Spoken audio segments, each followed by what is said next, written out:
So back to the gospel in accordance to Spiritism. Always try to remind ourselves, especially myself, that this book is the gospel in accordance with Spiritism. It's not reading the Bible. It is reading the selection of parts of the Bible, of the gospel of Christ, not even the Bible, but the second Testament that Kardec selected to bring to us all the moral teachings of Christ. And chapter 15, with charity there is no salvation. We almost at the end of it. We are now at item 6, the need for charity according to Paul. Who is going to read for us? I don't see the people. Zoraida? Yes, I'm here. Thank you. Yes. Okay. Start? Yes, please. Okay. The need for charity according to Paul. Number 6. If I were to speak all the languages of men and the language of angels themselves, if I did not have charity, I would be only like a sounding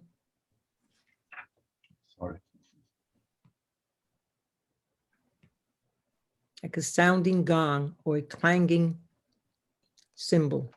And if I were to have the gift of prophecy and grasp all mysteries, and if I had a perfect knowledge of all things, and if I had all the faith possible to the point of moving mountains, if I did not have charity, I would be nothing. And if I were to distribute my belongings to feed the poor and deliver my body to be burned, if I did not have charity, none of this would be of any use to me. Charity is patient. It is kind and benevolent. Charity is not envious. It is not rash or hurried. It is not full of pride. It is not scornful. It does not look after its own interests. It does not take offense or become upset by anything. It does not suspect evil. It does not rejoice in injustice, but rejoices in the truth. It bears all things, believes all things, hopes for all things, endures all things. Now, these 3 virtues remain: faith, hope, and charity. But among them, the most excellent is charity.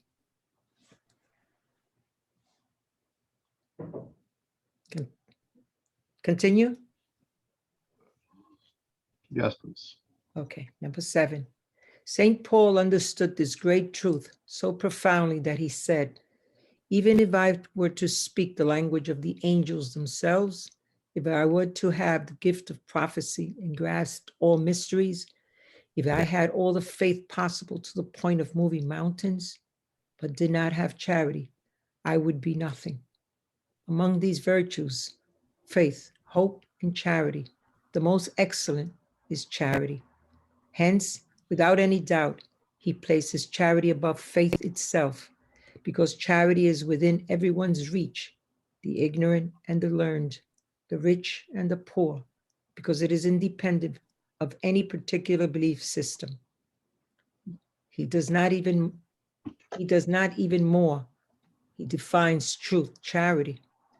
He shows that it is not only displayed in beneficence, but in the gathering of all qualities of the heart, in goodness and in benevolence toward one's neighbor.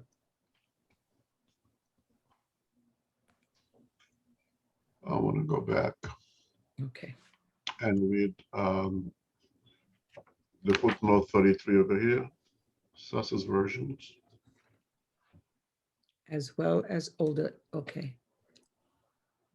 Sass's version uses the word charity for the Greek term agape, which in all other English versions is rendered as love. Charity derives from the Latin caritas, which is the Latin equivalent of agape. Okay. Okay.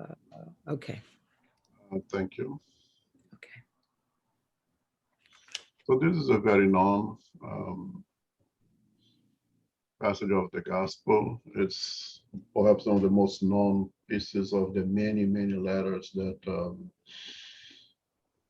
Paul of Tarso have wrote to all of the churches that he opened around when he after spend all the time that he spent in the desert to grasp the two teachings of Christ, and then took upon himself the responsibility to spread those teachings throughout the Roman Empire at that time and travel to many places.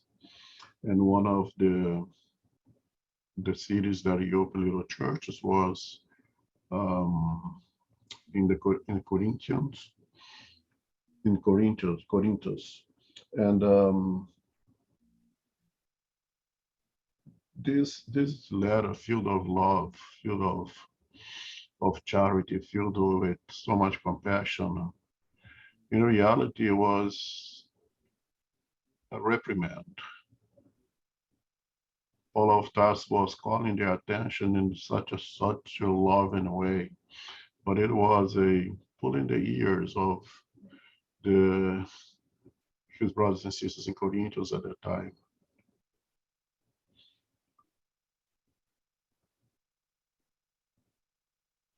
Because Paul was so well prepared, had so much knowledge of the of all the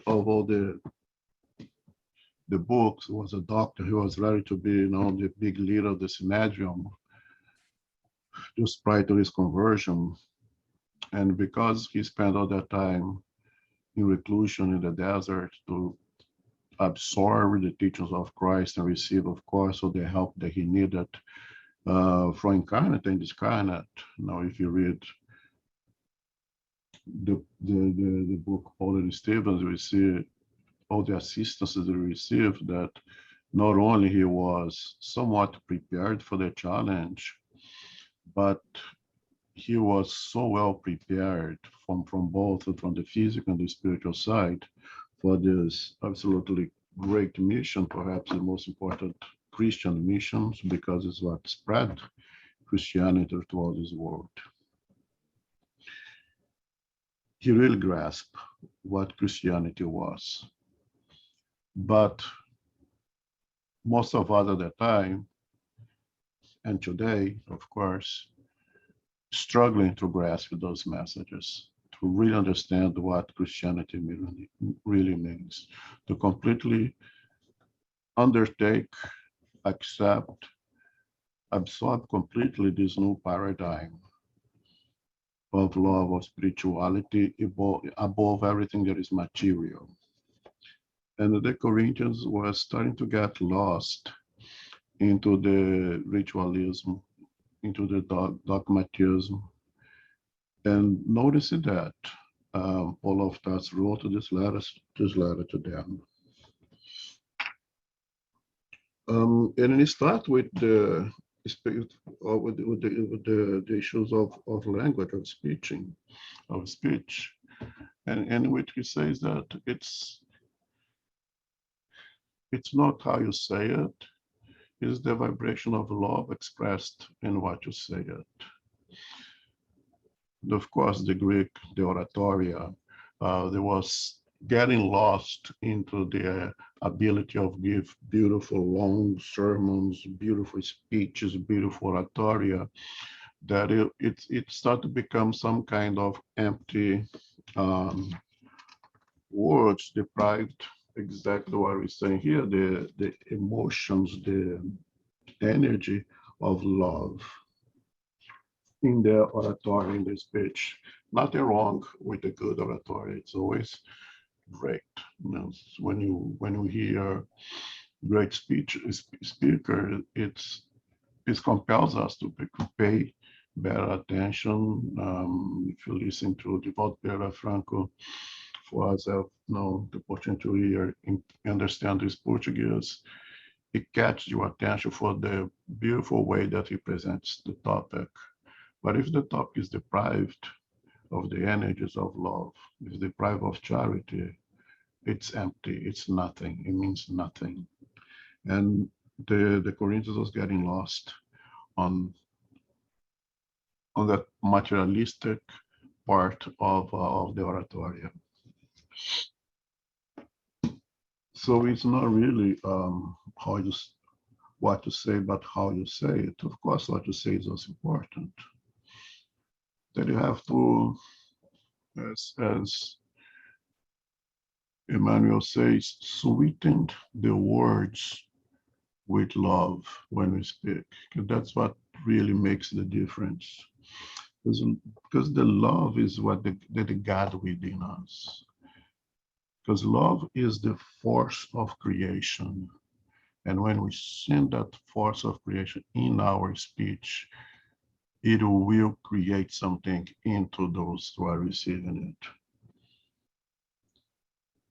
We not expect to see results from one speech, but we will have the certainty those energies carried through our words will have an effect on those individuals who receive it.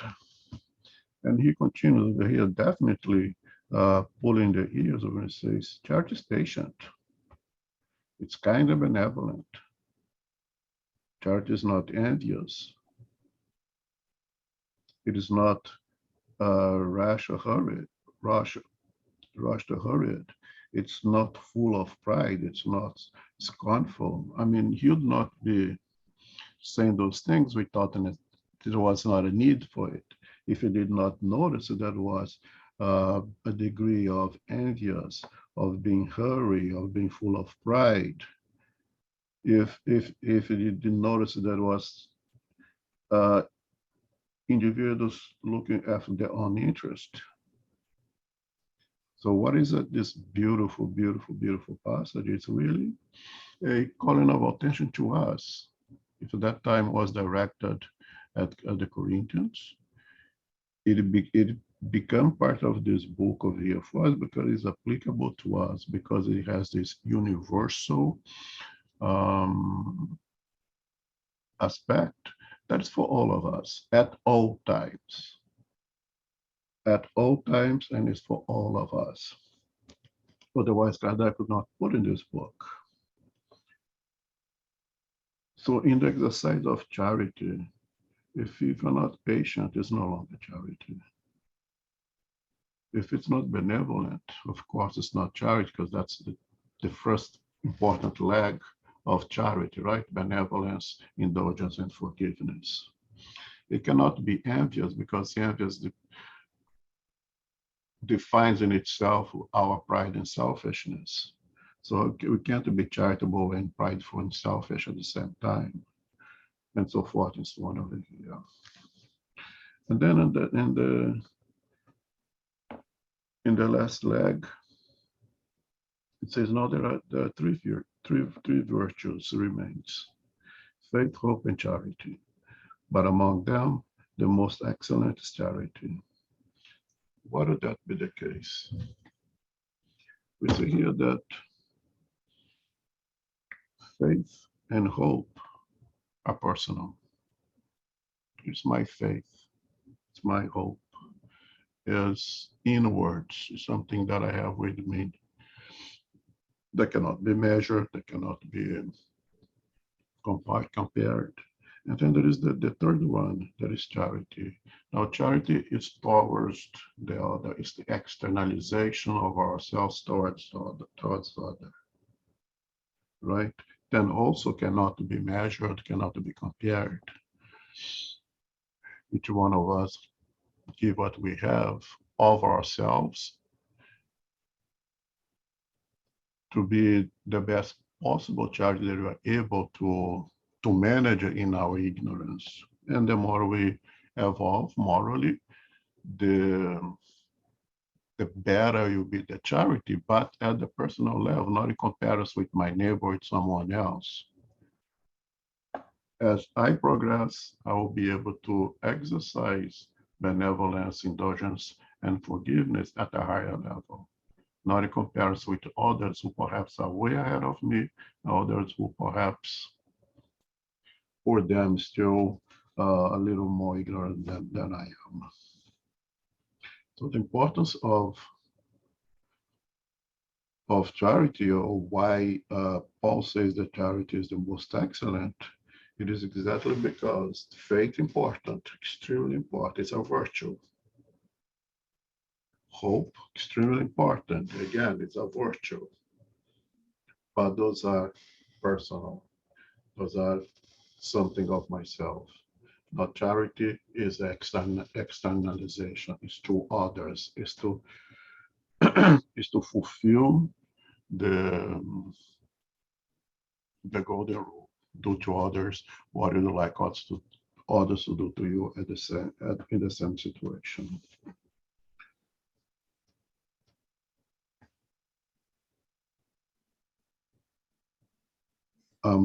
Yes, any comments?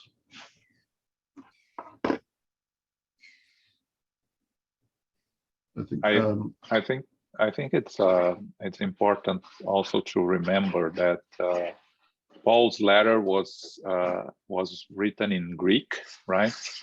And there are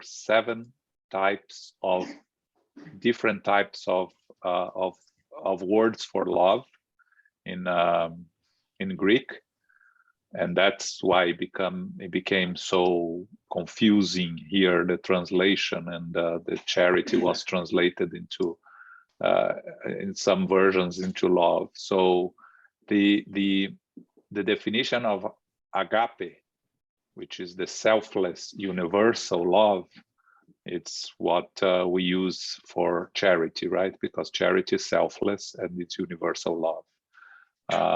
The other definitions, the other six definitions of love in Greek, you have the passionate love, the romantic love, which is eros. You have the friendly love, affectionate, which is philia. We have the familial love, unconditional, which is storge. You have the playful, flirtatious love, which is ludus. You have the committed, long-lasting love, which is pragma. And you have the self-love, which is philautia. So again, words are always a problem when we discuss concepts and themes, but it's important to remember that what Paul wrote here, when he probably wrote the word agape, that was translated for love, but really charity, which is love in action, should be the more proper translation according to my understanding. Yep. Anybody else? Questions, comments?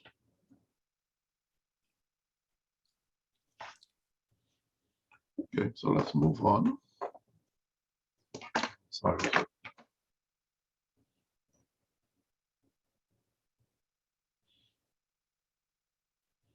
Without the church, there is no salvation.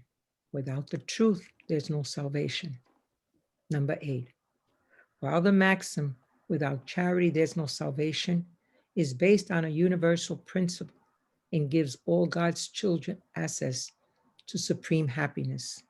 Dogma, without church, there is no salvation, is based not upon a fundamental faith in God and the immortality of the soul, a faith common to all religions, but instead upon the special faith in particular dogmas.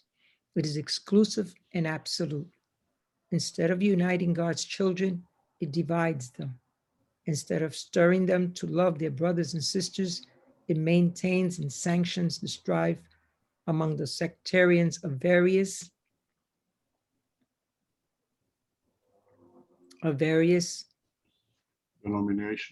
denominations, which mutually regard one another as damned for all eternity, even though they might be relatives and friends in this world. By misunderstanding the great law of equality before the grave, it separates people from one another, even in the rim of repose. The maxim, without charity, there's no salvation, is consecrated to the principle of equality before God and freedom of conscience. With this maxim as a rule, all men and women are brothers and sisters, and whatever may be the way in which they worship the Creator, they hold out their hands to one another and pray for one another. With the dogma, without the church, there is no salvation.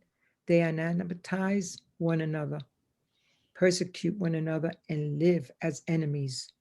The Father does not pray for the Son, nor the friend for a friend, if they believe each other to be condemned forever. Therefore, this dogma is essentially contrary to the teachings of Christ and the law of the gospel. Can you continue, please? Without the truth, there's no salvation, would be the equivalent of without the church, there is no salvation, and would be equally exclusive because there is now one single denomination that does not claim to be privileged with the truth. What person could boast of possessing the whole truth when the circle of knowledge is increasing constantly and ideas are being rectified each and every day? The absolute truth is shared only among spirits of the highest order, and earthly humankind could not pretend to belong to that order because it has not been given to know everything. Humans can aspire only to a relative truth proportional to their advancement. If God had made possessing the whole truth as an express condition for future happiness, this would be a sentence of general prescription, whereas charity, even in its broadest definition, may be practiced by all. Spiritism, in accordance with the gospel, and believing that one can be saved, whatever one's belief may be, provided one observes God's laws, what it does not state, without spiritism, there's no salvation. And since it does not claim as yet to teach the whole truth, neither does it state, without the truth, there's no salvation. A maxim that would divide instead of unite and would perpetuate antagonism. Okay, thank you. Okay.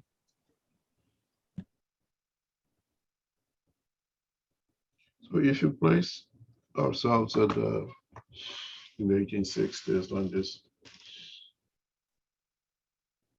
this book was published, when Spiritism was in its formation,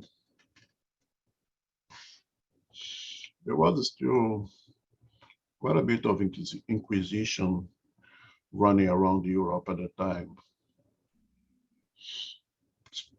especially in the Iberian Peninsula. There was the church still had some strongholds, although losing a little bit of its power to strangulate humans' creativity and science. And there was a time that it seems there was spiritism versus church, spiritism versus science. No, I'm sorry, that's not right. Let me correct myself here. There was a time there was science versus spiritism, there was church condemning spiritism, because spiritism is not against anything. Spiritism does not condemn anything. Again, the only thing that spiritism, if we would say, is against something, is materialism, because Kardec says that spiritism can come in to kill, to destroy materialism. So I would dare say the spiritism goes against materialism, but definitely not, on the contrary, working with science. So much so that Kardec says that if science proves, and the word proves is very important, that anything written in the books of codification is wrong, that you must make the correction to the books and follow science. That is extremely important. And does not go against the science, against the church as well. He presents the revelation from the spirits that goes contrary or does not agree with many dogmas of the church. And because of it, the church react. Again, there was a lot of inquisition at that time, still hanging around. Reacts strongly against Spiritism.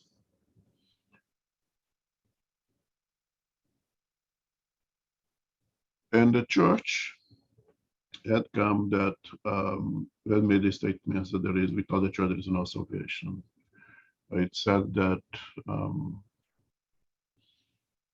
one bishop, a powerful bishop, I believe in Spain, have made a strong condemnation of Spiritism. That you should not open those books, because that was, I think, of the devil, and that without the church there will be no salvation. And Kardec responded to that: without charity, there is no salvation. And for the other side, there was also a very materialist movement, philosophical movement running in Europe at the time, that once they was able to get church's hand out of the science now, you could say that, the earth runs around the sun and not the other way around, and the earth is not the center of the universe any longer. It was already a big conquest of science, that science felt free from the impositions of the church and spirituality. And as always, there is a movement to go too far, running away from it, that start to say, we don't need God anymore, we don't need science, and you don't need spirituality. Science is going to give us everything that we need. There is the truth, there is no salvation. And that also would be spirituals not also agree with that, because spiritualist states that without charity there is no salvation. Both without the church and without the truth, it limits the salvation to a limited sect of the population on earth, or even local, if you prefer. It does not reach everyone. That in order for me to reach salvation, I would have to be a member of the church, or would have to accept and live in accordance to all the dogmas of the church, whatever church that is. And on the other hand, unless I have learned all the truth that science gives to us, I would not reach salvation.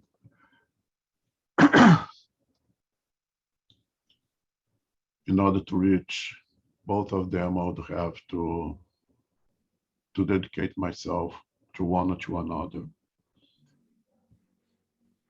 I would have to accept all the dogmas imposed by a church in order to be saved, or I would have to devour all the books of sciences to have conquered the truth. Now, what truth are we talking about? Spiritism, with humbleness, comes and says, it's not without spiritism that you reach salvation. And it's not through science, it's not through learning of the truth that you reach salvation. The salvation that we're speaking about here is something much higher, something that goes beyond the physical. And more important, believe that the God is all love and all justice, that loves all of its creation equally, would not offer salvation only to a limited group, but offer to all. Everyone would have access to what leads to salvation. And what is the thing that is open to all? That everyone has access to it. The poor, the rich, the learned, the unlearned, the scholar, the ignorant. It is charity that is accessible to everyone. Their salvation has to have a common denominator that is accessible to everyone. Otherwise, God would have preferences. Not everyone, even today, 2022, unfortunately, will have access to an education, a formal education. We have education to have the opportunity to sit on a school bench. Not everyone in these days, 2022, will you even hear of Jesus Christ? Are they condemned to not reach salvation? That goes against the teachings of Christ. That goes against the understanding without limitation, of course, of a God that in principle would be all love of justice. He would love everyone equally and would provide equal opportunity to all. And it goes against the very most important commandment, the first commandment. Love God our Father with all your heart, with all your mind, with all your power, and your brother as you love yourself. So the commandment does not express any sector, does not express anything that I have to learn. It speaks of love. It speaks of love of a creator, of a father. It speaks of love towards ourselves. It says we that should love ourselves and then to love others as we love ourselves. And that is a common denominator that can be conquered and achieved by everyone. So there is no limitations. And therefore, Spiritism accepts and takes into that salvation is achieved through charity and nothing else is necessary. And by charity again, benevolence, indulgence, forgiveness. Comments?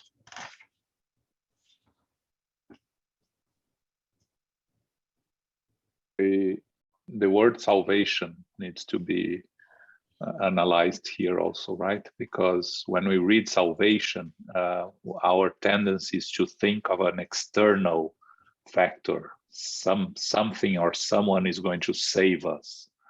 And actually the word salvation here is from inside out, right? We are going to save ourselves from suffering, from struggles, from pain. That's the salvation that it's meant here. Because on our evolutionary journey, the more we apply these teachings to our own path, the less we are going to struggle, to face difficulties, to face challenges. So it's important to understand the word salvation here in the true meaning, because otherwise we keep waiting for someone else to save us. God is going to save us, or spiritual benefactors are going to save us, and nobody can save us but ourselves. It's the word, the true definition of salvation there. Yeah, that's extremely important word that we need to be careful with. Thank you, Ron. We talked about that last month when we studied this chapter. Without charity, there is no salvation. That what is the salvation? Salvation from whom? Salvation from what? The salvation from the lower zones. The salvation from the perpetual punishment in hell. the word salvation can almost be replaced as to purification. Without charity, there is no purification. Is there the necessity to purify ourselves, to free ourselves of all the devices that antagonize us, the love within us, or that corrupts the love that is within us, the God within us. Is that allow us to free ourselves from our selfishness, from our pride, from our materialism, from our attachment to moral, to physical things. That is the salvation. Is what is like to remove from us all those heavy loads that keep us in the mud of ignorance. And as we peel it, all those things off, we become lighter and lighter, so we can leave the mud of ignorance and fly high and conquer the skies that awaits us.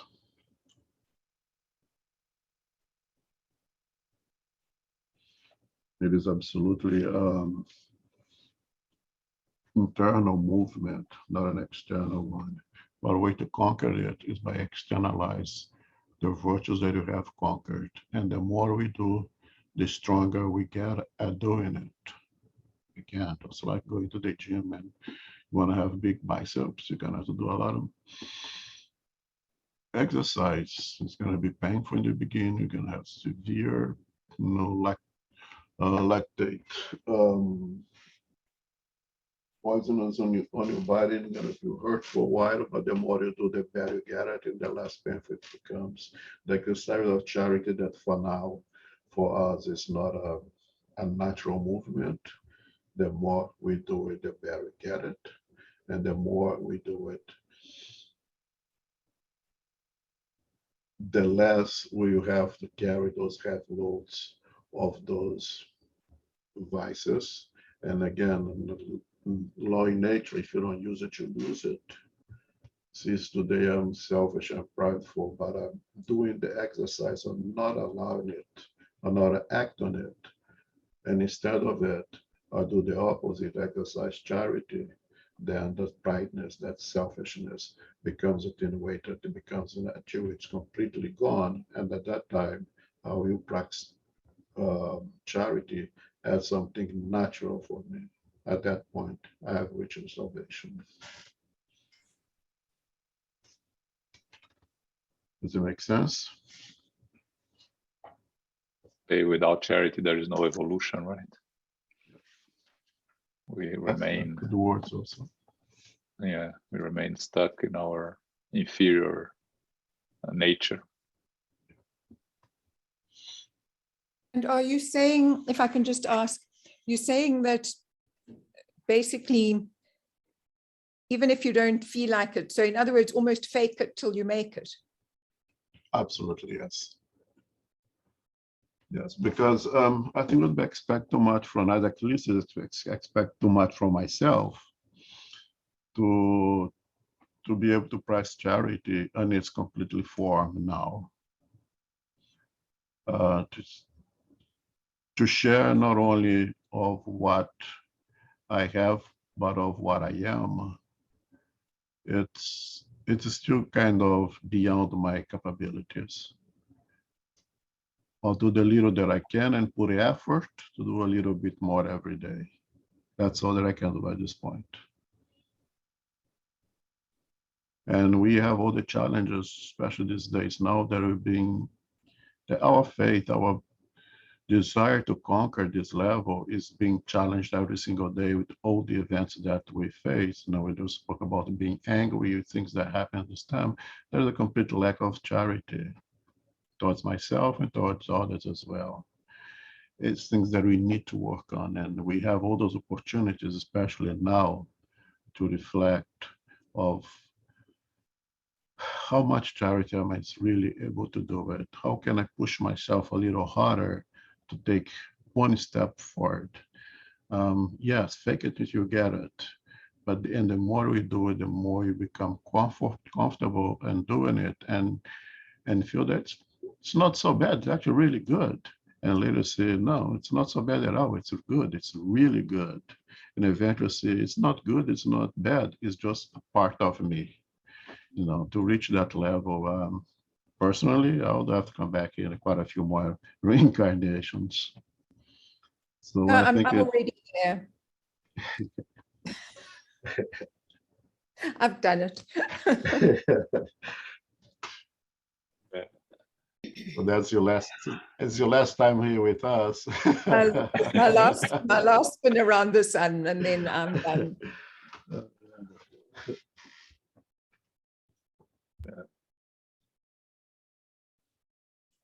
We'll move on. Okay. The Spirit's teachings. Without charity, there is no salvation. But 10.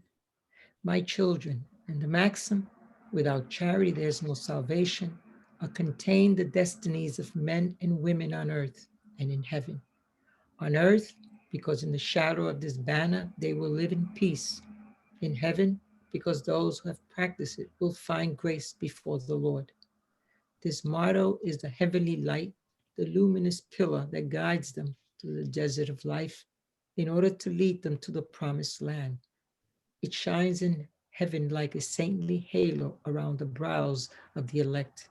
And on earth, it is engraved on the hearts of those to whom Jesus will say, go to the right, you who are blessed of my Father. You will recognize them by the fragrance of charity that they spread around them. Nothing better expresses Jesus' thought. Nothing better sums up the duties of men and women than this maxim of divine order. Spiritism could not prove its origin in any better way than by providing it as a rule, because it's the reflection of the purest Christianity. With such a guide, people will never become lost.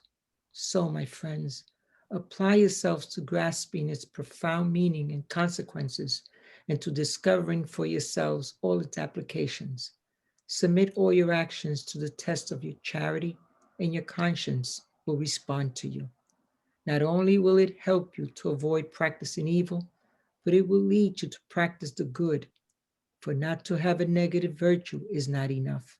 It is necessary to have an active one. In order to practice the good, the action of the will is always necessary, whereas in order not to practice evil, idleness and negligence are often enough. My friends, give thanks to God, who has allowed you to enjoy the light of Spiritism, not because those who possess this enlightenment are the only ones who will be saved, but because in helping you to understand Christ's teachings more fully, it makes you better Christians. So make every effort so that when others observe you, they can say that the true Spiritist and the true Christian are one and the same thing. For all who practice charity are Jesus' disciples, whatever the denomination to which they belong. Paul Apostle.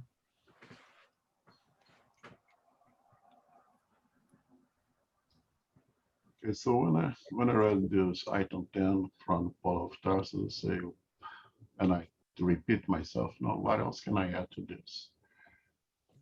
It is absolutely complete. It is perhaps the most profound message for us Spiritists, for us to have accept this doctrine as a principle for us to follow.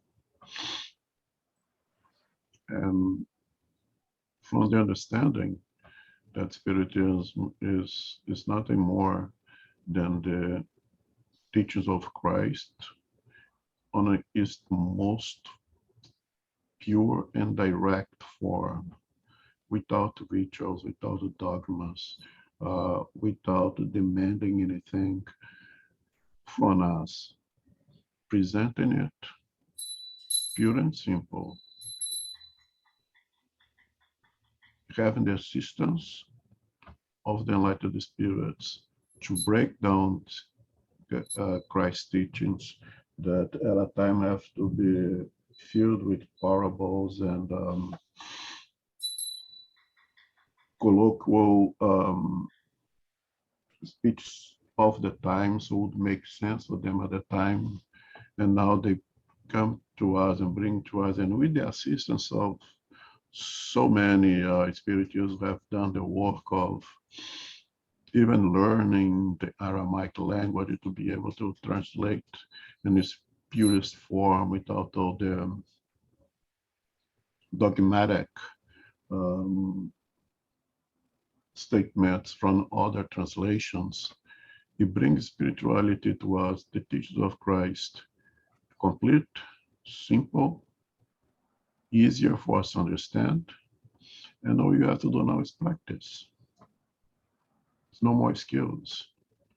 And that's why all of us says that, that it should be so grateful and give thanks to God to have brought us the light of Spiritism, and that we have had access to it now. At one point, perhaps it was limited to a group, but today it's open to everyone who wants it.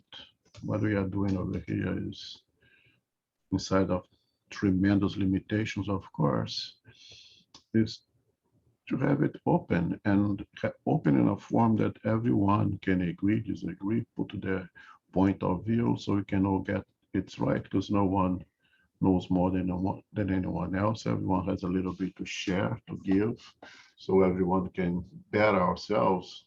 And Spiritism gives us this. It's such a wonderful tool that gives us this opportunity, that I don't need to, no longer need to go to a specific place, or even in my house at Zoom, listen to someone speak, and I have to accept that without being able to contest, because it's a dogma, and a dogma cannot be contested.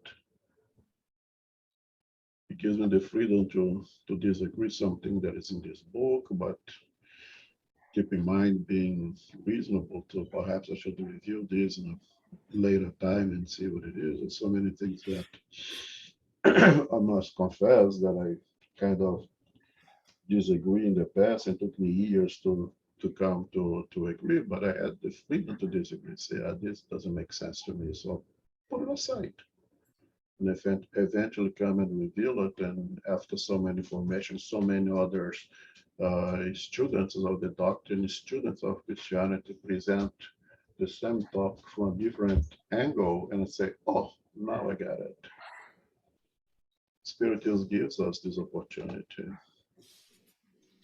And yet, none of it has any meaning if you don't apply it.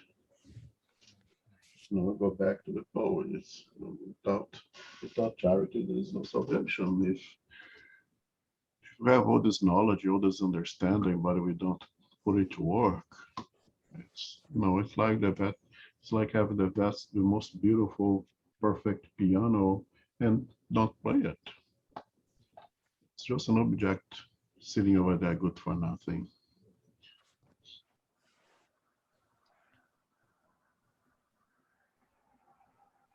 Comments, questions? Important concept here also is the active practice of goodness, right? Because what Paul says, where in order not to practice evil, idleness and negligence are often enough, right? And this is important also, right? Because sometimes we think, well, I'm not doing any harm to anyone, so I'm doing my part, and actually we're not, right? You have to actively practice goodness. That's a difference also from other teachings you see out there, right? When you see preaching of do not harm others, do not do evil, but Paul brings us, no, that's not enough. We have to actively practice goodness. it's hard also, right? That's what you said, right, Elma, that there are some things that when you first read it, it's kind of hard to understand or even to accept, and you need to put it aside. Yeah, I remember when I first read that idea that it's better to reject 10 truths than accept one lie. That one took me a long time to understand. And but again, you put it aside, and then you come back and reanalyze and see from different perspectives. And that one, the truth is always there. It will come back. If I reject it now, it will come back later because it is the truth. But accepting a lie can do a lot more damage than rejecting a truth that is real truth, right? So the necessity of doing good actively is also a challenge that Spiritism presents to us, that we have to wrap our head around it. Hazel, thanks for bringing that up. I missed that one also. When Christ said, "You have heard, do not do to others what you'd not like them to do to you in the same situation, but do to others what you'd like them to do to you in the same situations." Is bring this new paradigm. It's removing the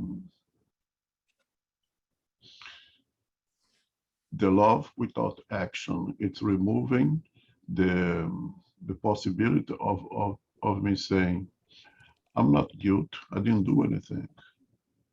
And then Christ said, "No, you are guilt because you did nothing." That's exactly the point. You are guilty because you had the talents and you didn't use them. You are guilty because my teachers are excessively and totally proactive. That's why I came here to do it and not tell you to do it. I did not write a book, but I did it so you could sit and do it. Actually this week in our gospel at home, I told Doreen that sometimes I feel like I keep repeating myself every single time that you sit here or even in the center. I keep saying that the teachings of Christ is action, action, action, action. But it is. Well, what I'm going to do? There's nothing else that I can say. It is action. It's action in love. And the Spirit says in the Spirit book, of course, I don't know which question it is, and Kardec, in the state that to do nothing is to do wrong.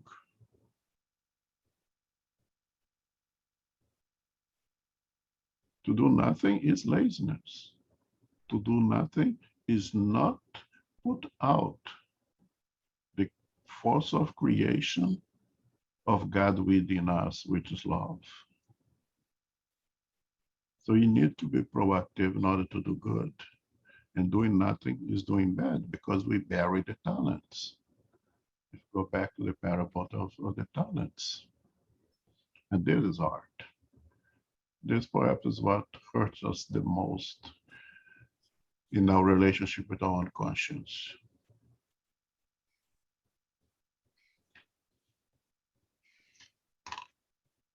But sometimes we can take a break, right?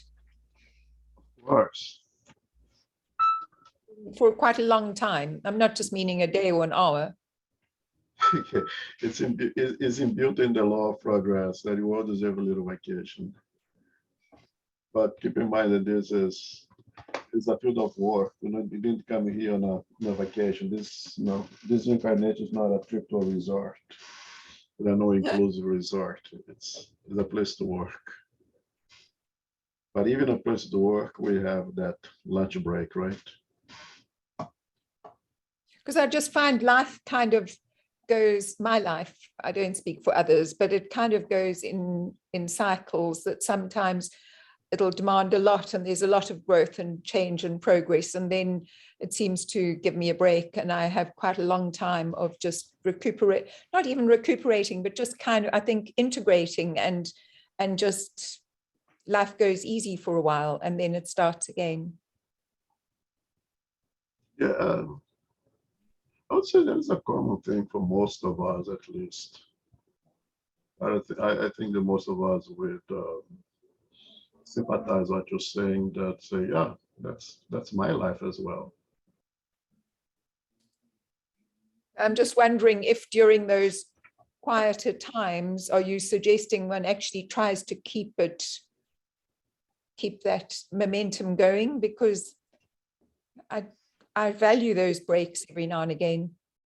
Yeah, but I think the thing is here, Sally, is that sometimes we need to work on ourselves to be better prepared to serve others, right? So you have moments in your life when you are struggling with one thing or another in your personal life that makes it more difficult for you to be of assistance to others.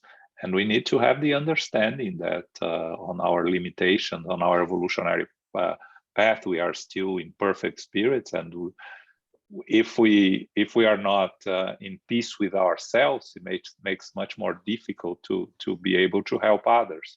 So whatever instruments needed to be in peace with ourselves, we have to use it, right? And sometimes it is, to take a break from everything, or to take a short, long break from everything.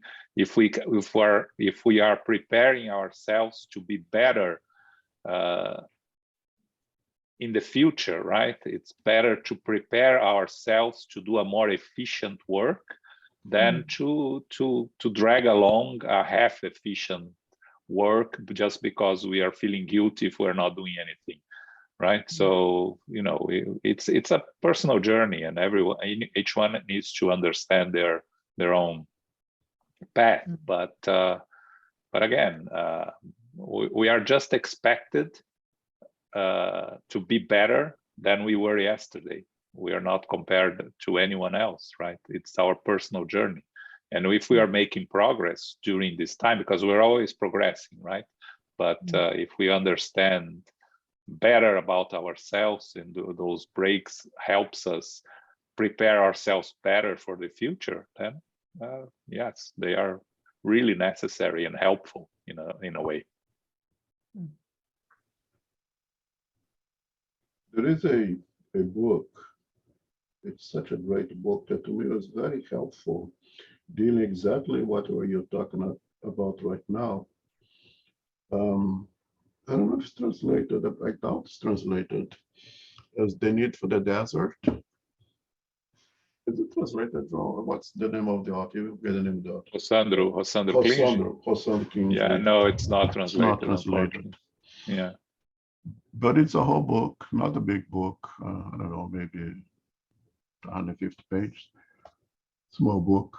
That is exactly that we need that reclusion. We need to have that time to go into the desert, because in the desert is where we meet God. And he made that this analogy with the Israelites living in Egypt, spent 40 years in the desert. They make analogy of Christ going to the desert and spent 40 days. That we all need to take those little breaks to go into the desert completely alone, completely naked, completely deprived of everything, and be only with God at those moments. It's a wonderful book that deals exactly what you were suggesting right now. We need that from time to time. We cannot live there forever. We have to come out. We can't go put ourselves in. We're not there yet. Put ourselves in a monastery and stay up there just doing the contemplations and the vibrations for the betterment of the world, because we could become extremely unproductive. That has to be reserved for very, very, very involved in spirits who are incarnate in this planet to help us. And with those contemplations, those vibrations, they do tremendous amount of work at the energy level that we can always start to understand yet. But our work is here. It's getting our hands dirty, doing work. But from time to time, we need to step out, get naked in front of God, and reflect upon ourselves and receive everything that we can receive, and go back to work full of energies and keep on going.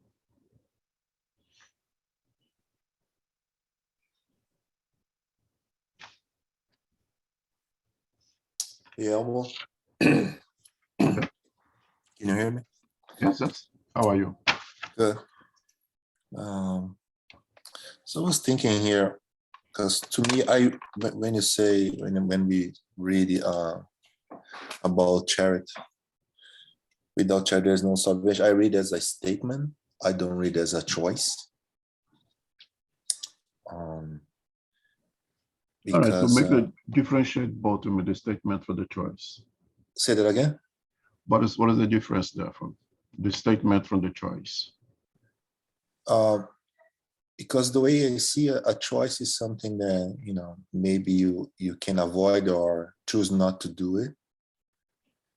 And a statement is something that, at least from my perspective, that you need to understand it, how to do it, but there is no choice around. You have to do it. For example, we were studying like not doing anything.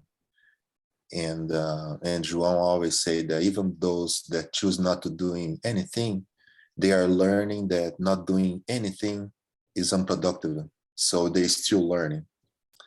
So there's no really not doing anything at all. So if we are always evolving, and without charity, there's no salvation. So there's no way around of escaping not doing charity. So that's why I read it as a statement, not a choice. So what I'm trying to say here, because sometimes when it might give you the impression that, oh, I'm not doing charity, I might not be doing charity to certain people, certain situations, but you are eventually doing that, because again, it's not a choice. I was reading on one of the books of Andre Luiz that he wanted to take action to help some people along the way, that the mission they are doing. Then the mentor said, no, we don't have time to that. We're not gonna do that right now, but they are being helped. So even though they are not actually doing anything themselves, but the help is always provided. So there's a God that does everything, even though we are not doing charity. Charity is always being provided. So that's why this concept of not doing anything, to me, if you can expand a little bit, to me, I still don't understand how can we not doing anything in something that is no choice. Okay, so João can correct me if I'm wrong, but what João says right there is, if I'm doing nothing, I'm doing nothing, period.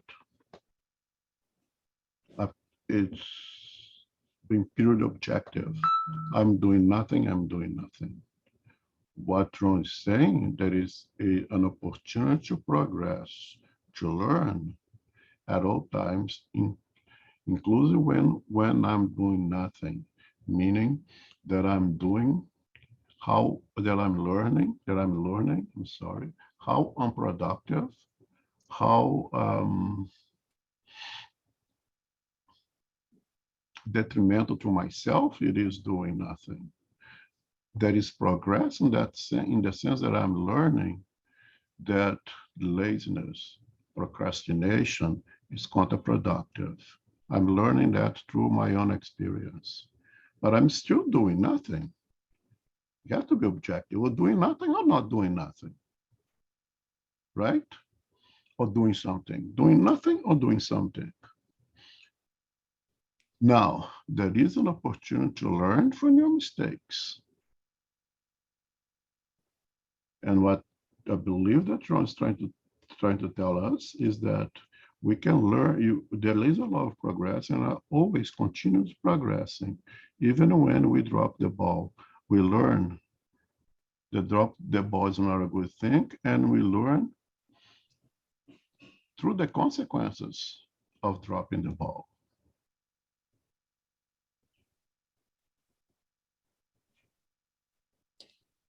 Okay, so it's two different things. So I can do nothing. No one will stop me from doing nothing. It is objectively achievable. I can just lay in bed 24/7, have somebody bring food, put food and water in my mouth. And of course, consider that I'm healthy enough to get out of the body myself, okay? Don't say, oh, the people are comatose. No, please, don't go there, okay? Now, by doing that, I am harming myself. And I have an opportunity to learn from the consequences of it. Why laying in bed 24/7 is a really bad thing. And I'm gonna learn that physically and morally. You understand the difference? Can I just interject there, Elmo, that I don't see the doing nothing as harming yourself, because they're saying there that you're then not actually doing anything wrong. It's just that you aren't progressing. So you're not harming yourself. You're just not maximizing your opportunity for growth. You are, by being, what you call it, procrastinating, you're just procrastinating, nothing's happening, and you will learn that procrastinating isn't developing you. So you're not harming yourself, you're just allowing time to go by without action. Whereas we here are saying there's no salvation without charity. So it's purely making a statement of fact that without, like Renato says, it's a statement of fact, without charity, there is no salvation. So it's your choice as to if you're going to practice charity now or in another lifetime or a following lifetime or a following lifetime. You can just procrastinate indefinitely, but then your circumstances are going to continue to be at the level at which you progress to at that point. You have the opportunity to progress further by acts of charity. Is that?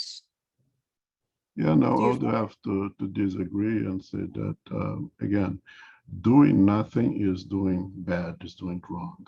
No, it didn't say that. Somewhere where we read now, it said that doing nothing was, you read it earlier, I don't know where the reference is, but what you read was that doing nothing was avoiding doing anything wrong because you were doing nothing. So nothing changes, you remain as you are. Further up, there was a part there where it said doing nothing is, I'm sure I read it, I'm sure I heard it correctly, that doing nothing was actually just, you then aren't doing anything right, but you aren't progressing through charity to actual salvation. You aren't making progress. Yeah, so you go back to the parable of the talents, right? In which the Lord or the master give 5 talents to one, give 10 to one, 5 to one, and 2 to the other. And the one who receive 10 multiplies, the one receive 5 multiplies, the one receive 2 buries it and do nothing with it. And what happened to that one? He's expelled from the kingdom of the master, right? Because he had talents. Because he hadn't practiced charity. I'm sorry? He wasn't given the salvation. So in other words, you still have the criteria to go further. So he's marginalized, but he's not allowed back to begin to practice again. It's not a gone forever kind of situation. But nobody's talking about forever here. No, there is no forever. The only thing that you know for sure about our destiny is that we are going to reach perfection, because it's the law of progress. So we are not talking about forever.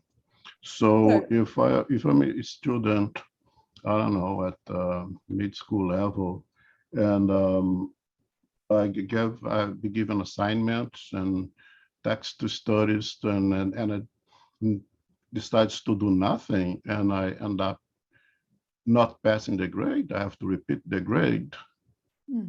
I did wrong. I have to repeat the grade. What everybody's moving on, I'm staying behind. Eventually, perhaps the next year, I do the same thing. I don't want to study. I don't want to do anything. And the school would even decide, you don't seem to be interested in your education. We are going to cut you off of the school, and perhaps you can find another school where you can do better. So there is consequences. The consequences are negative of doing nothing. To receive the talents that we all have and not put into work, it's not making use of what God has provided to us. And that is doing wrong, and that generates consequences. Eventually, I'm going to stop being procrastination, my procrastination. Eventually, I'll say, I waste enough time over here. Keeping hurting myself with this. I want to do better now. And then I become proactive. Then I will I will study for the tests, I will do my assignments at school, and I'll finally pass that grade. And perhaps for that moment on, I will continue to move on. But I did hurt myself from the time that I was procrastinating, the time that I was burying my talents. But nothing is eternal. The only guarantee that we have here is that eventually we are all become Christs. How long we're going to be hurting ourselves before we reach that is up to us. I think that the problem with the concept here is that when we talk about law of progress, we think of something on a continuous basis, right? And when you are doing nothing, and eventually you learn from it, but while you are not learning from it, it seems that you are making no progress. And again, it is possible. The learning comes when you look back and you understand that you wasted your time, and there is a better way for you to move forward. So that's what I say when you are doing nothing. You are progressing because you are learning, but the learning will come at a later time when we stop and look back and regret and reevaluate what we're doing. So because if you get to the middle point of not doing anything and you have no desire of doing anything still, where is the progress there? Well, the progress will come later when we are going to look back, because eventually it will be a learning everything is a learning process. But it's complex. It's not easy to look analyze it and really pinpoint progress at a certain point. You have to look at the overall journey to see the progress, right? To understand the progress. Which is why, to me, I don't choose to call it wrong or bad or mistake. It's just how it is, because we're just going with how I'm not saying it's not positive, it's not progress. It's not, no, sorry, not, I don't mean it's not positive. It's not progress, but we aren't progressing always, all the time as we can, because then maybe we'd have got there by now.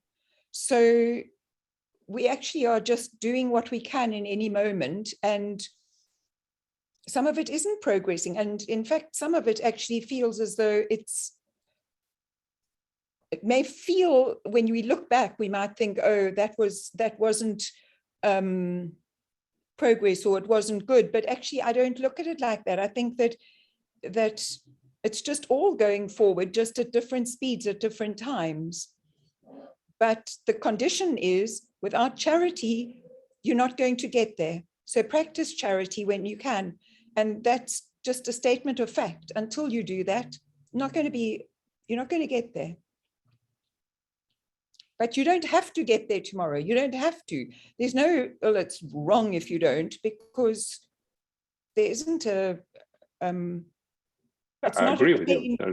not a train that's reaching stations like on a timeline designated by me. It's a flower opening on sunny days. Yeah, no, I agree with you 100% on that.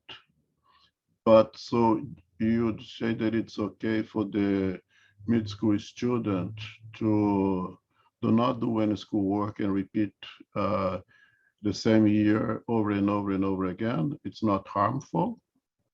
Well, put it this way, I failed standard 9 at school, and it wasn't the worst thing for me. I learned from that and I didn't fail again. And I actually, but would it have been better for me to have at that time, did I have the capacity? My father was dying of cancer, all kinds of things were happening. It was difficult for me. I didn't manage to pass that year, but it's okay. It doesn't matter in the greater scheme of things. It wasn't bad. It wasn't wrong. I just didn't have the capacity for it right then. But I failed a year. Yeah, so did I. And learned from it Exactly. and moved on. But I would Yes. say that I wasted a year, and waste a year is doing wrong. In my Okay, but condition, differently. each one is on his own condition, and its situations are Okay, different. But in my situation, I'd say I wasted a year of my life that I could have okay, be much better. I buried a talent. okay. All right. No, I didn't look at my bad years. That I didn't. And It's actually, a it's something self-analysis that in the end, right? yes, yes. It's just the way we look.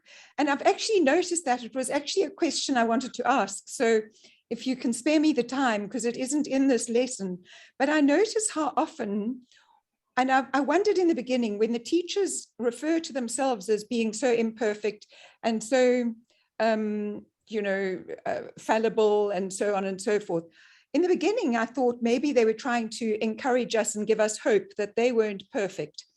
But then I noticed that you actually all say it quite a lot as to how you're struggling with the process, or how sort of how much further there's to go, or how unevolved or whatever. And I've been wondering about it, because to me, what we say and the intention we put out and the way we think about ourselves and life is also having an effect on how on what's manifesting for us. So I'm not trying to pretend that I'm not denying where I'm at the moment, but I certainly don't reaffirm as often as I hear the teachers referring to themselves as being fallible. I don't affirm that. I try never to affirm it. I try to just think of what I'm doing that's actually really progressing, or that I'm trying, or that I'm hoping with what I can achieve. But I try never to affirm that. And so my question is, are you just trying to make those of us who kind of learning feel better, and that you're not teaching us from a position of superiority? But don't you sometimes think that it's actually maybe manifesting struggles or challenges that are difficult to overcome? I can answer personally. Are you referring to us leading the studies? I know that you don't have a leader, so I know that you're just facilitating a communal, from what I understand, from what I've read about it and what I've learned. You're not, but in the, say, the initiation into Spiritism, those are teachers that are teaching us. And so often one hears reference to people who've progressed in Spiritism. I don't say in life, but in Spiritism, they've gone further. I mean, I'm just starting, and they've gone a long way. But they refer to themselves in that way of being quite self-depreciating in a way, in terms of their progress. Okay, so putting the personal level, personally, I don't even like the denomination teacher. I personally, I dislike it very much, because I don't put myself in the position of be teaching anyone anything. of Spiritism of Christianity. I assumed the position of leadership in the study group. Mm. And for that, I try to read ahead, prepare a little bit ahead, to be able to answer some questions. My sincere, absolute objective was to learn together Yes, I without understand. one being a teacher of someone else. Mm. And if I use myself as an example, I simply use myself as an example, not trying to depreciate myself, not trying to make use of pseudo or false humbleness in any way. It's just being an example. Because I do consider myself to be like a dollar bill, extremely average, that everyone has, in the fact that everyone has nothing special about it, not a $500 bill. That's very rare, people don't see it. And because I consider myself to be so much average, I can use myself as an example because I think all of us are pretty much at the same boat. That's the only reason. But I am proud, very proud of what I have achieved so far, but it's very little. It's very, very little. But whatever I have achieved, I'm very proud of it.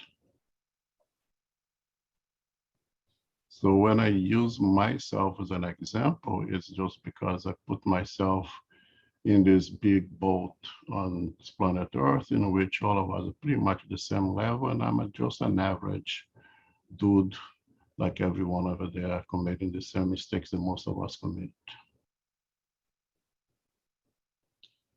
And when I go back to the more important thing is the doing nothing is counterproductive. Being counterproductive is a bad thing for each one of us. Can we catch up? Of course we can, and we will. And that's why Christ came here. Because know that we are fallible, that we make mistakes, that we waste time, and that he brings all those teachings showing to us how counterproductive it is to not use the talents that we have. Now, as I just said in the beginning, this is an open doctrine without any dogmas, without any positions, right? I'm presenting my understanding of the parables, and I think when Christ brings the parable of the talents and telling that the one who buried the talents was expelled from the whatever land is, of course, is a symbol, a symbolic thing, meaning that eventually you come back. Eventually you get another 2 talents, and this time it's going to put it to work. And the next time the master comes back, say, oh, you did good with the 2 talents. Now I can give you 5. And you get those 5, and I'm going to do well with that. And the master will come back later and say, oh, you did great. Here, another 10 for you. Because to whom much was given, more will be given. Also come from Christ. So time is the most precious things that we have, and it's to be used wisely. And if you don't use it wisely, it's a mistake that eventually we will correct.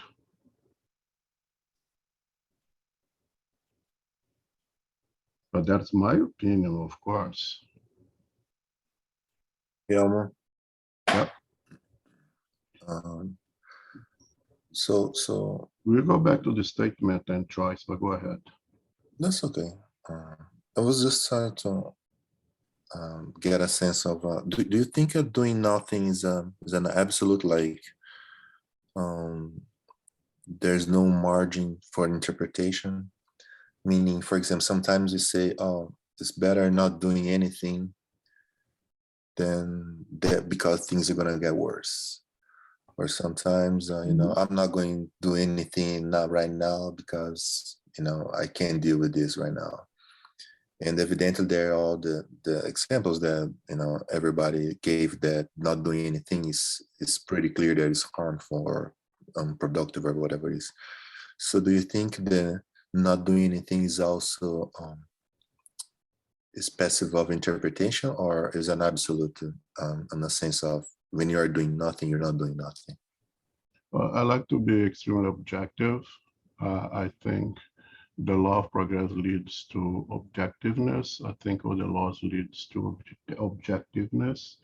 And being objective, nothing is nothing. Nothing is the absolute zero.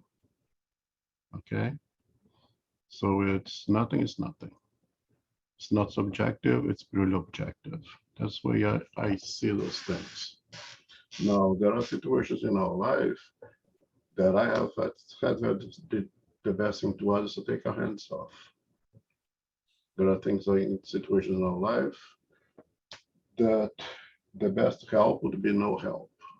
Let that individual struggle for a while because that's what it's needed at the moment. It's the better medicine, is the bitter medicine that the person needs to go through.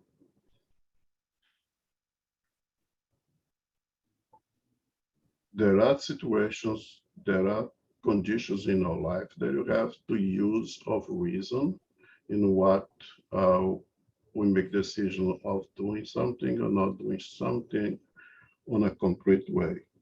You know, if there is this individual who is lost into drugs, who does not want to listen, who is doing all the wrongs, and reach the reasonable conclusion that let him or her struggle and learn from that struggle.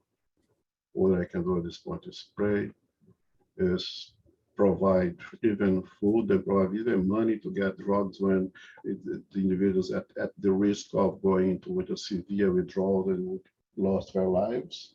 Okay, so we have to be reasonable in situations in our lives that the best action is not to take an objective approach, but help with prayers, help with sending even the police perhaps will be a helper there at some point, being reasonable. It's extreme situations in life.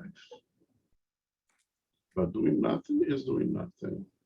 The parable of the Good Samaritan.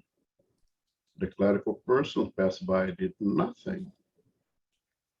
The other one passed by and did nothing, and the Samaritan got going to help. Who is the neighbor in that situation?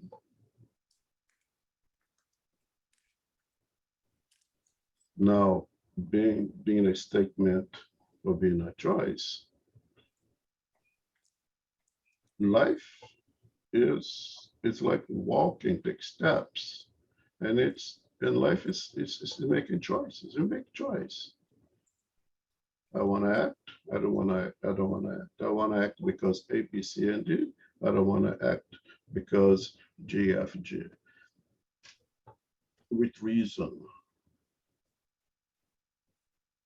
So I don't really like those subjects. Oh, it depends. Well, everything depends on everything. And comes a point that say, I will do nothing objectively here in terms of help this individual or speak it with this individual anymore, because I reason that at this point, the best thing for me to do is to step away. I'll send my prayers, send my vibrations, even send other people perhaps more capable of assisting this individual than I. But there was not out of negligence, not out of laziness, not out of burying my talents, but because at that moment that was in my reasoning the best approach to assist that individual. And those are extremely rare situations. And it is always a choice. I think life, like walking, is a sequence of stops. Life is a sequence of choices, always making choices.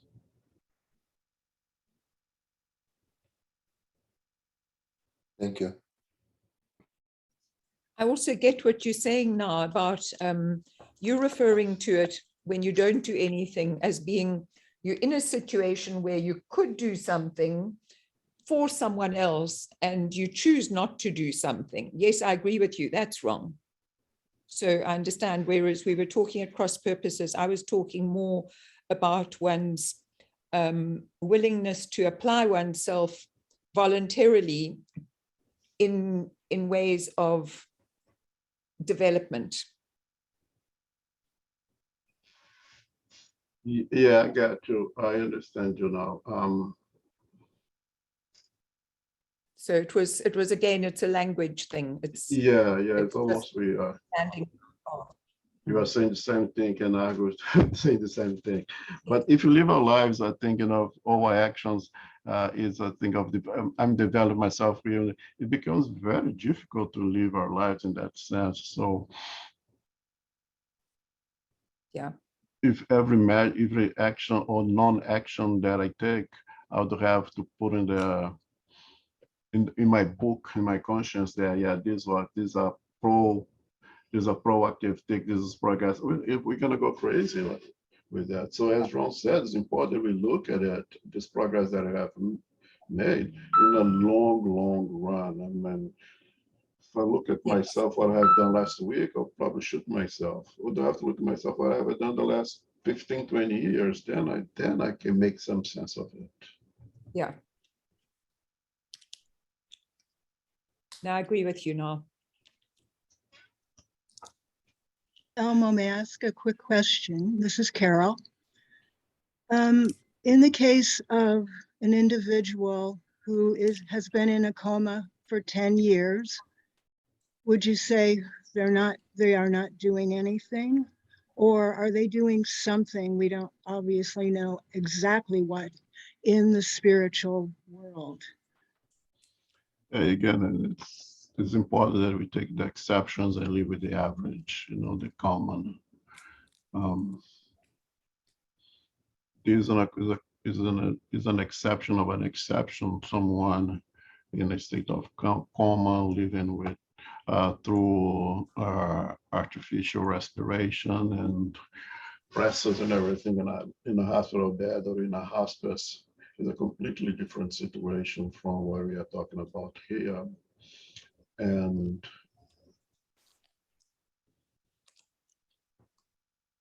I have absolutely zero idea what is that individual doing, because now we're not talking about the physical body anymore, it's talking about the eternal spirit that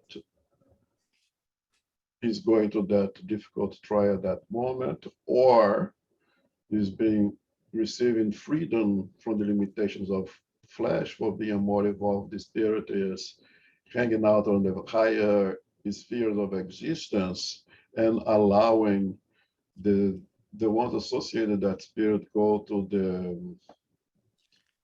the trial of having that physical body of a loved one on that state of coma. I have no idea. But then we cannot talk about not doing anything physically, because if the physical body is incapable. It could be doing tremendous amount work for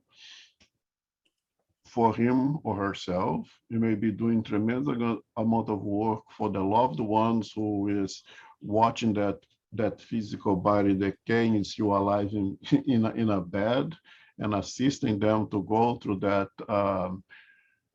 very difficult trial. It may be tortured for being in that position, or understand and cursing God because God put him in that position. I have no idea. It could be all the possibilities. Thank you, I appreciate it. Thank you, Elmo. But it's important that we stick with the average, the normal, the common. An individual in a state of coma in a hospital bed, we don't know. It might be an extremely evolved spirit. It may be an extremely rude spirit who was placed in that condition to protect him from himself, because if he was fully able of act, would compromise him or herself even more with the divine laws. So the divine laws are of enormous benevolence, put him on that state. Who knows? We don't know. And that's why Christ told us, do not judge. You have no conscience to judge. Remember, the highest of the spirits who was called for a benevolent mission, and part of that mission was to put that physical body in a state of coma. Or maybe the most ignorant of spirits, the only way to protect him or herself from him or herself was to be in a state of coma. Who knows? I don't know.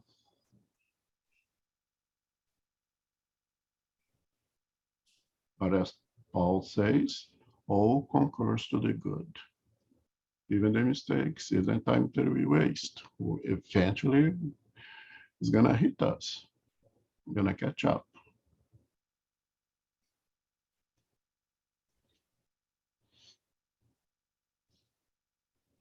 I really love this kind of discussions, and I think that's the objective of doing the studies group.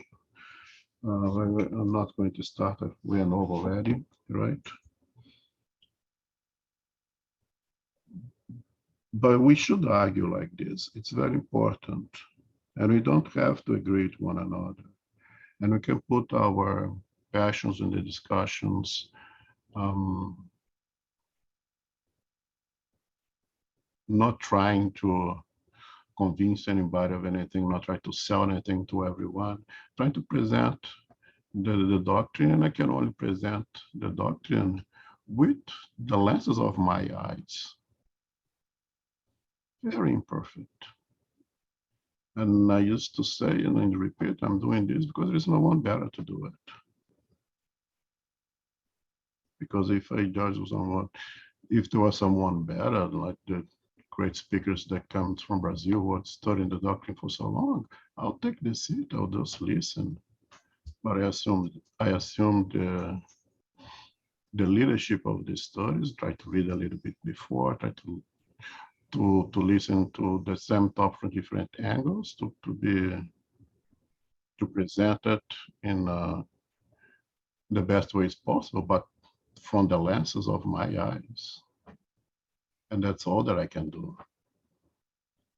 But in any way, I think that one needs to agree with me.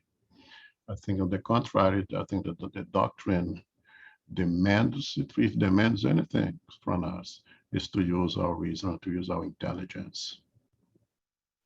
And to agree, to disagree, it is part of our learning, and it's our learning for all of us together.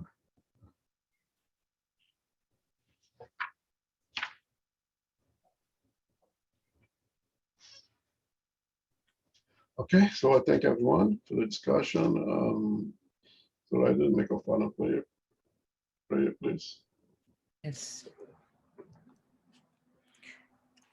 And now, as we come to the end of our meeting today with our hearts full of gratitude, we thank you, dear Lord.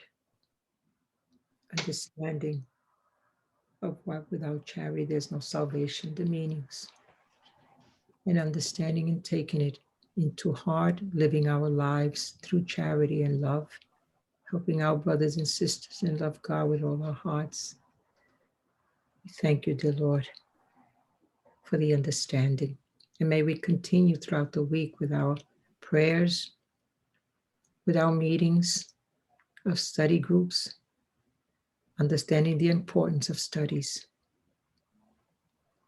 And with that, dear Lord, we ask permission, or ask that we continue to pray for all our brothers and sisters that are still going through much suffering in life, for the war that continues in Europe. May our prayers help and guide all those that are going through so much suffering. For those that have gone through their transition to the spirit world, may our prayers open and give them all the needs of understanding where they are now. The families that stay behind, may you, God, give them strength and courage to continue, allowing all of us to keep ourselves in the goodness of Christ and helping all of us, not only in Europe, but here where we are now and throughout the land. We pray for those that are in hospitals and hospices, the homeless, the undeveloped countries, those that are still going through financial difficulties.